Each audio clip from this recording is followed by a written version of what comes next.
Hello, Clingers! Welcome to the vlog. For today's video, pag-uusapan natin is all about sex and its importance in marriage. So, if you're watching with your kids around and you feel like you're not comfortable to talk about this topic with them, make sure you skip na lang muna. But anyway, if this is your first time to see us, we are Omni and Bryce, and together with our kids, we are #TheClingyFam. If you haven't subscribed to our channel yet, make sure you subscribe now. And if you haven't been following us on Facebook, Instagram, and TikTok, please follow us at Omni and Bryce. Alright. Let's do this. Okay, handa ka na ba? Handa ka na ba? Actually, Daddy, unang-una sa lahat, talaga bang importante ang sex sa marriage? Parang okay lang ba na hindi masyadong nagsisex ang mag-asawa? O hindi nag-sex at all? Parang mahirap yun. May ganun, ano? Pero meron ganun no? When I actually researched about ano ba yung nagiging cause ng divorce or paghihiwalayan ng mag-asawa, akala kasi ng marami, money issues, lack of communication. Pero did you know, Daddy, what I discovered, money issues only come fourth. Wow. Naalala ko noon, ang sabi nung isang church pastor when I was attending one of our church services, the number one reason bakit daw naghihiwalay ang mag-asawa is because of lack of physical intimacy. Ay, teka nga. Uy, nakaka-good vibes sir. Nakaka-good vibes. Oo, gusto ko yun. Huli natin. Teka lang, pag-uusapan lang natin at hindi natin gagawin. Kano tayo nadadala. Okay, Pero okay. anyway, yun nga, Daddy, lack of physical intimacy daw, yun talagang number one reason. I think we came to that point then na nagkulang na tayo sa physical intimacy because we were so busy with work, Well, with... a lot of valid reasons, Yeah, di ba? yeah. Na parang, kasi syempre, minsan kapag ka nagiging magulang ka na, nauuna talaga yung welfare ng mga anak. Right. And guilty as charged, Daddy, syempre, minsan, or kadalasan, hindi na kita masyadong naiisip, di ba? Mas nauuna ko na yung mga pakapakanan ng mga anak natin. Yeah, I Ikaw din understand ba, naman. Daddy? Yeah. Bilang tatay, grabe. Iba ang tatay mag-isip pag-process ng mga bagay-bagay. Akala mga iba tahimik lang kami mga tatay, pero deep in our minds and in our hearts, ang daming tumatakbo na iniisip namin ng mga bagay-bagay. So, pag-iisip pa lang pagod na. Yeah. So, paano pa yung physical intimacy, di ba? Right. There are a lot of topics that revolve around how we can improve our money habits in marriage. Okay. Diba, ang daming financial gurus, ang daming mga tips on budgeting, especially Right. in the context of marriage. Pero wala masyadong topic or minsan tabu pa nga yung pag-usapan yung tungkol sa sex. Alright. Diba? And I think, siguro yun yung Daddy, yun yung gusto ko din na ipamahagi sa kanila. Parang we want to be able to share a little bit of our experience or our learnings, diba, as a couple. Married for 11 years now and going 12. Going 12 soon. So for today, we're going to tackle some of the most common questions when it comes to sex in the context of marriage and Okay. its importance in relationship in general. Why is sex important in marriage? Share ko muna tong na-discover natin from an article written by Verywell Mind. Let me read through it. Sex can play a role in increasing intimacy between romantic partners, and regular sex is linked to lower divorce rates among married couples. It can also offer benefits for physical and even psychological health, including lowering stress, improving sleep, and boosting immune function. Sex in relationships may also boost happiness levels and help couples bond. Gusto ko yung boost happiness. Yes, gusto ko yung Kasi- lowering stress levels. So, kung pagod ka pala dahil sa mga ganap sa buhay, maganda palang mag-sex lagi para makabawas ng pagod. Ang tanong ko, pagod ka ba? Sa ako ewan ko. Honest lang. There are times na pag bad trip ako, pag, parang sobrang frustrated ako sa mga bagay-bagay, when things are not going my way, di ba? Bukod sa prayer, syempre, sex really helps. Kanina na-mention mo yung how often should we have sex ba talaga in marriage. Actually, meron akong isang friend, kaya alam mo to, Daddy, pero di ko i-mention kung sino siya. Flash na lang natin. Oo. Basically, sabi niya sa akin, na-share niya in one of our conversations, na sila kasi mag-asawa, nag-go through sila ng counseling. Yung pinaka-ideal daw is 2 to 3 times a week. Yun daw ang sabi nung therapist nila. Nakakailan ba tayo, Dad? Nag-ano ka dyan? Joke lang, Nagsiscore. Akala mo, dami mong binibilang, Daddy, pero... Joke lang guys, hindi marami binibilang. Actually, yung once a week ang hirap na. Totoo. Actually, Diba? yung once a week is also ideal. Na parang ito yung Okay. pinaka-average. Okay, thank you Lord. Yes. So, kung maka-once a week tayo, Daddy, medyo target na tayo. Medyo target na. Pero, alam nyo, to be honest, minsan nga yung once a week, ang hirap pang ilaban. Yes, as I said kanina, kasi di ba, ang dami mong iniisip, laging pagod. Yes. Paano na pag Oo pagod? nga, paano na kung pagod, di ba? As mentioned earlier, although it's hard, kailangan siyang ilaban. Yeah. Diba? Actually, I have a post about this na ang sex pinaglalaban. Oo nga, di ba? Kasi as parents talaga, kadalasan hindi na natin naiisip yan, but it's a basic human need of our spouses and ourselves also. Aminin na natin, especially mommies, di ba? Alam mo ba, Daddy, may isang supporting article na nagsasabi din na parang the lack of physical intimacy is also a common reason kung bakit daw marami ding nag-cheat. Diba? Kaya napayakap ako sa'yo, mahal. Ganun ba? Pero yun nga, if we will also give attention, special attention to our sexual needs, it actually helps us avoid temptation. Yeah. Diba? Avoid or lessen the chances. Of adultery. But we're not saying that this is a valid excuse to cheat. Yes. Ako kasi gusto ko yung sinabi sa atin ng isa sa mga mga mentors natin na parang when you do sex in the context of marriage, it's actually worshiping God din. It's actually this one. Giving delight to God kasi God designed sex especially for married couples. Parang it's God's way of letting us enjoy the pleasures of married life. Yeah. So, kumbaga, while we're at it, let's enjoy, di ba? Let's enjoy this benefit. It's a gift. And God really wanted sex to be pleasurable so that we can enjoy the company of our spouse. Di ba? For the last question, if meron tayong struggle in having better sexual intimacy, what are the ways naman for us to address it? And at this point, Daddy, I think this is a question that is already beyond our know-how. So we invited an expert. For our guest, let me introduce to you, he is a life coach and a registered psychologist. He's also a speaker, a trainer, and a consultant. Let's all welcome Coach Matt Dome. Yan, good day sa ating lahat. Good day sa inyo, Omni and Bryce. Thank you for having me here. First of all, gusto ko lang i-acknowledge, ang ganda ng inyong pagsasama for 11 years. By the way, kudos sa inyo dahil napaka-importanteng pag-usapan ng sex. Isa sa mga napaka-importanteng bagay pero bihira lang dinidiscuss at pinag-uusapan. Napaka-importanteng pag-usapan ng sex sapagkat isa ito sa pinakamahalagang bagay na dapat i-maintain sa isang relationship. Paano ba natin masusolusyonan if ever may mga struggles tayo to maintain a quality sex life, especially with our partner in marriage? Mga struggles sa sex, paano ba natin masusolusyonan? So let's fix it. How to improve sex life with your partner. Alright? Pero first of all, gusto ko lang ding i-emphasize napaka-importante po talaga ng sex sa mag-asawa. Period. Kasi di ba may mga debate sex po ba ay importante o pwedeng wag na lang, pabayaan na lang? Well, if gusto natin na magkaroon masaya at masaganang relationship sa ating asawa, napaka-importante pong i-maintain natin ang sex sapagkat love in marriage is not complete without sex. May tatlong importanteng aspeto ang pagmamahalan. At isa sa mga aspeto na ito yung tinatawag nating sexual intimacy. Dapat ma-maintain daw natin yung sexual attraction sa isa't isa. Marami pong factors na makaka-apekto sa sex life ng mga mag-partners, no? Isa na dyan yung quality time, yung good communication, yung economic stability.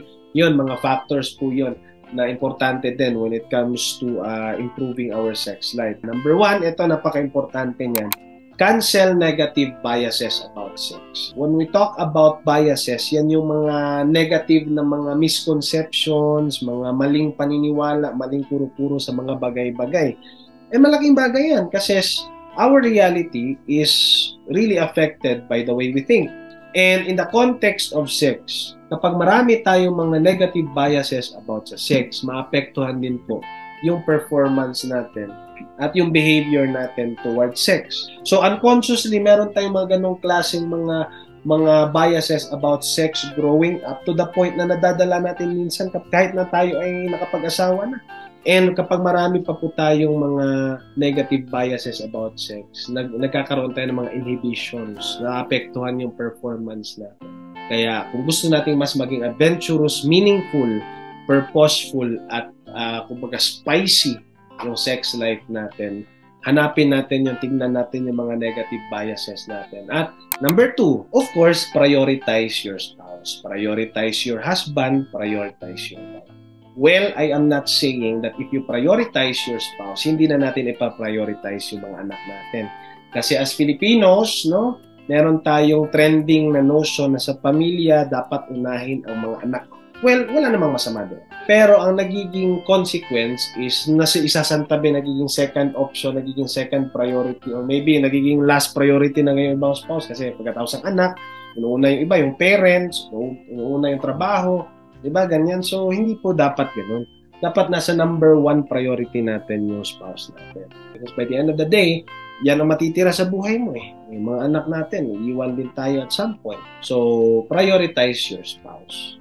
And in that case, mas nagiging healthy yung sex life natin kasi mas nagiging attracted kayo sa isa't isa eh. Diba? Dahil pinaprioritize nyo ang bawat isa. Pero when you talk about sex, it is still something physical. For some couples who say, yung physical attractiveness, kahit pabayaan na yan. Asawa naman na ako kaya di ko na alagaan masyado yung itsura ko, kaya di ko na masyadong alagaan yung katawan ko. Okay lang kasi tanggap naman ako eh. Well, yeah, that's a good mentality to accept your partner no matter what happens. However, mas maganda din yun. Pangalagaan pa rin natin ng ating pangangatawan. Yung ating itsura, yung ating physical attractiveness because sex is basically physical. So, mas mataas ang physical attractiveness, mas mataas yung sexual attraction sa bawat isa. Sabi nga nila, ligawan mo or suyuin mo araw-araw ang iyong partner. Part of it, di ba, kapag tayo ay nanliligaw o nasusuyo ng partner natin, di ba, nagpapaganda, nagpapagwapo tayo. Then the fourth one, ito, prioritize sex. Huwag nating isantabi. Huwag nating i-neglect. Napaka-importante po yan. Kung sa tingin wala kayong separate room, no? Dahil may mga parang isa lang kwarto ninyo na magkapamilya. So, find a way. Dapat maghanap tayo ng paraan. Kasi pag pinaprioritize natin ang isang bagay, prioritize natin yung sex. Kahit na maraming obstacles, maraming mga impossibilities, pero hahanap-hanapan natin ng paraan yan. Maybe, for example, pwede tayo mag-book ng hotel every Saturday. Kano lang naman yan for 3 hours, di ba? Bilang mag-asawa, just to spice things up. No? Kung walang space dun sa bahay. Diba? Or maybe, kumbaga talagang mag-ipon para makapagpagawa ng sariling kwarto, para talagang magkaroon ng intimate time, yung husband and wife. So, dapat hanapan ng paraan by prioritizing. And last but not the least, of course, also improve your health and energy. No? Because sex life is also about how we take care of our own health. Eat healthy, sleep well, no? Drink a lot of water, and of course, increase din natin yung ating energy level. Sa panahon ngayon, kailangan hindi tayo maubusan ng energy kahit marami tayong ginagawa. Dapat meron tayong matitira sa ating sex life. Of course, one way to do that, mga supplements, healthy and natural supplements para ma-increase natin yung energy natin. Well, for me, personally, no, gumagamit ako nitong honeymoon herbal tea. Tingnan nyo, ang daming laman yan, no? Pero naubos na. Ang gusto ko dito walang side effects, no? And this is not really very harmful sa health natin, hindi kagaya ng ibang supplements. But this one is really very effective for me. Bakit? Although wala naman akong duda sa energy ko, energetic naman ako na tao, pero gusto kong spice things up pa para talagang, you know, every sexual moment with my wife talagang very memorable and remarkable. So sa mga viewers natin, so, wag nating pabayaan yung ating relationship na parang, ang relationship like ko iniisip na parang orchid yan. Hindi siya damo. Kasi yung damo, kahit pabayaan mo, tumutubo eh. Orchid yan, dapat araw-araw pinapangalagaan, araw-araw dinidiligan, dapat lagyan ng nourishment and all. So, dapat pangalagaan. Right? So, maraming salamat and hopefully nasagot ko po ang inyong katanungan. Thank you very much. Thank you so much, Coach Matt. Grabe, Thank you. we've learned a lot from that, no? Oo nga eh. So, I'm sure a lot of you were able to get something from Coach Matt. Kami din. Sobrang nakarelate ako doon sa kung paano ba natin mas mabibigyan pa ng effort ang isa't isa when it comes to improving our relationship in the sexual context. Actually, okay lang ba, Daddy, i-share ko? Alin? Na parang 11 years na kaming kasal, going 12 very, very soon. Pero first time naming nag-honeymoon. Yes, first time namin nag-honeymoon. Yes, as inyo legit na honeymoon talaga ha. If you've been following us for quite a while now, you know the story behind, di ba? After magpakasal, diretso kayod na kami sa buhay, na busy sa lahat. sa napakaraming bagay. Anyway, Yeah, tsaka usually kasi pag lalabas kami as a family, bawa, lalabas kami, pupunta kami ng isang lugar, lagi namin naiisip, let's do it as a family. Yes. Kasi nga parang we wanna collect milestones as a family. Tsaka Pero, may yung mga bata, kailangan kasama sila. yes, pero ngayon na medyo malalaki na sila, medyo naiiwan-iwanan na, 'di ba, sa mga lolo't lola or to their ninongs and ninangs. Medyo we took an effort. We Yes. took an effort para mag-honeymoon naman finally. As in yung wala kaming isipin. Yung kami isa lang, isa't isa lang, na parang for this time, asawa lang muna ako. Yeah. 'Di ba? Hindi ako nanay, 'di ba? Asawa ako ni Bryce. And parang nung time na 'yon na nakasama ko si Bryce, na kaming dalawa lang, parang I realized hindi ko pala siya masyadong natititigan ng kasing tagal. Naiyak ako bigla. Parang, alam mo yun, minsan kasi parang, I just wanna look at him, na wala kaming ibang tinitingnan. Naiiyak ako. Bakit ako naiiyak? Dito kasama sa napag-usapan. Walang tissue, guys. Lampin. Nanay na nanay, tatay na tatay. Pero natutuwa ako na during that time, meron kahit a few moments doon. Kahit, alam mo yun, na alam ko na siya lang yung tinitingnan ko at wala nang iba.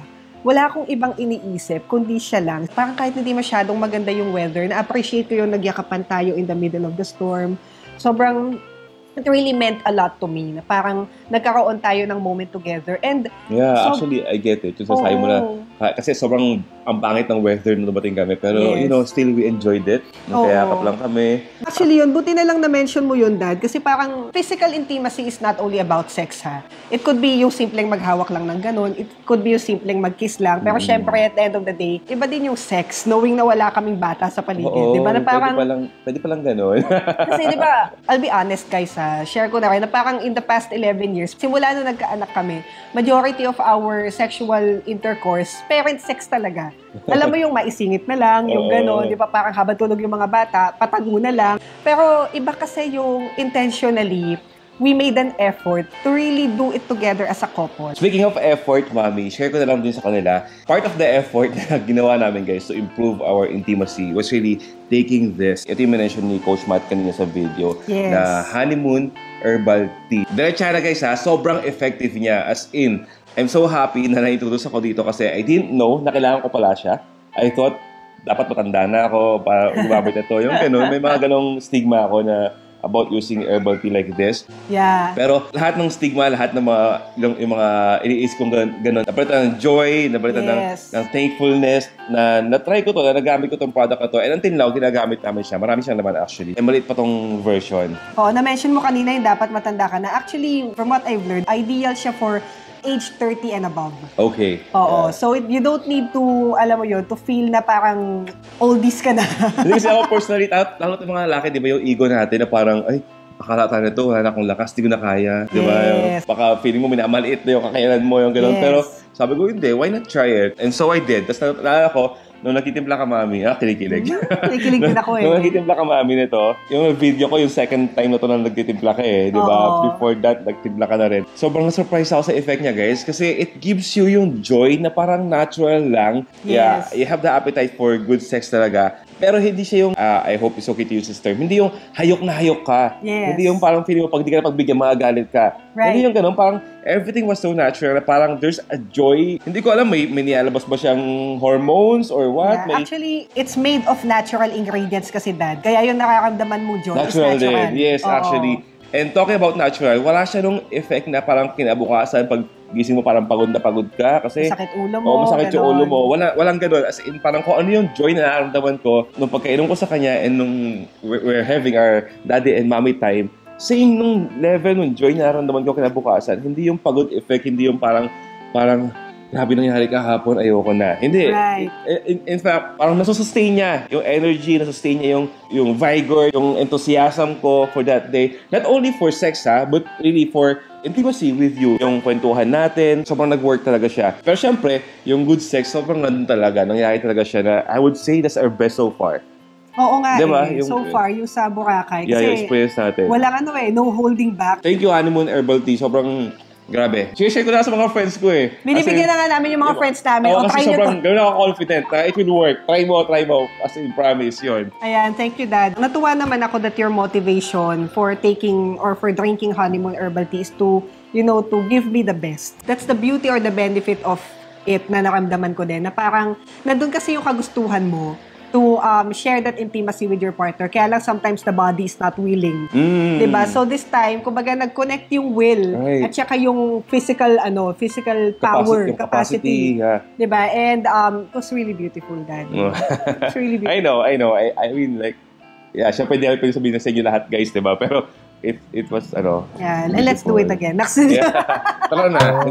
I think we've shared enough about our experience. If you have thoughts, we welcome you to share it in the comment section. Kung section. na-try na rin yung honeymoon herbal tea, comment below. How's the effect on you guys? To close our vlog, let me just read this quote. It actually spoke to me, and I think it will also be helpful to our fellow couples who are watching right now. Allow me to read it. The greatest marriages are built on teamwork, mutual respect, a healthy dose of admiration, and the never-ending portion of love and grace. It's really a give-and-take relationship. Right. Diba? Na parang, I'm thankful that your motivation for drinking honeymoon herbal tea is to give me that sort of pleasure and to give me all the love that you can give during that intimate moment. And ako din naman sa'yo. So, I hope this video was helpful to everyone. Ayan, mag-honeymoon tea na rin kayo.